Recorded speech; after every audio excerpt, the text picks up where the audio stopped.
सरकारी कर्मचारी 18 मासर महंगा भत्ता बकेया राशि को नहीं आसिला बड़ अपडेट। कर्मचारी को मिल पारे बड़ लाभ, मिलिबो मोटा अंकर टंका। तेबे कौन रही संपूर्ण अपडेट आसंतु जानिबा। ता पूर्व वीडियोटी को लाइक और शेयर करी चैनल को सब्सक्राइब करबा पई अनुरोध। कर्मचारी एक बड़ अपडेट सामना को आसीछि। अष्टम वेतन आयोग पई केंद्र सरकार मंजूरी देइछंती। नवेम्बर पई एआईसीपीआई तथ्य महंगा भत्ता वृद्धि निश्चिंत करिछि। अतिरिक्त भावरे 18 मासर विचाराधीन डीए बकेया संबंध में एक गुरुत्वपूर्ण अपडेट सामना को आसीछि।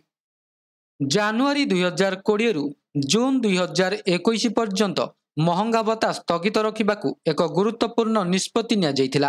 अर्थात सही समय मध्यरे डीए एवं महंगा रिलीफ प्रदान करा जाई नथिला।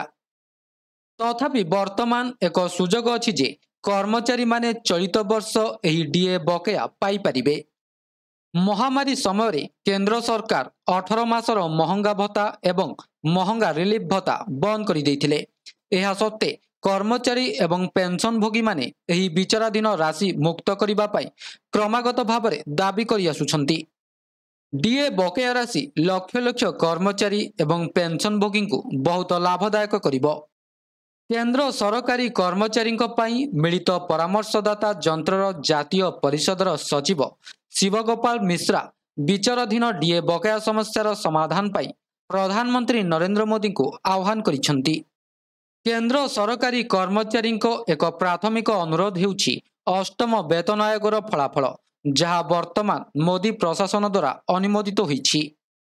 फलस्वरूप कर्मचारी माने सेमानकर डीए बकेया संबंध में एक अनुकूल समाधान पाई आशावादी अछंती। आहुरी मध्य आशा अछि जे 18 मासर विलंबित डीए बकेया शीघ्र प्रदान करा जिवो। मीडिया रिपोर्ट रे दर्शा जाइछि जे एही विचाराधीन बकेया कर्मचारी को एही वर्ष मध्यरे प्रदान करा जिवो। केंद्रीय कर्मचारी पई डीए बकेया दाबी रे कर्मचारी संघ गुड़िक स्वर उत्तोलन करिसेंती। केंद्र नेता मुकेश सिंह केंद्र सरकार को 18 मासर बकेया राशि छाड़ करने को आह्वान देइछंती एवं कर्मचारी अनुरोध को गुरुत्व देबा पई अर्थमंत्री निकट में पहुंची। तेबे निकट में एक लोकसभा अधिवेशन रे राज्य अर्थमंत्री पंकज चौधरी कहिसेंती जे अर्थनीति रे कोरोना भाइरस महामारी प्रतिकूल प्रभाव हेतु विचाराधीन डीए बकेया अर्थ प्रदान करने संभव नुहे। केंद्र सरकारी कर्मचारी माने 2 लाख रु अधिक टंकार लाभ पाइबे। लेवल 1 कर्मचारी डीए बकेया 11,880 रु आरंभ होई 37,554 टंका मध्य होई पारे। एही समय रे लेवल 13 कर्मचारी माने 1,23,100 टंका रु आरंभ करी 2,15,000 टंका मध्य बकेया पाइबाकू आशा रखिछंती। तेबे यह थिला संपूर्ण अपडेट। वीडियोटी भल लगी वीडियोटी को लाइक करंतु, शेयर करंतु एवं चैनल को सब्सक्राइब करने को भूलंतु नहीं।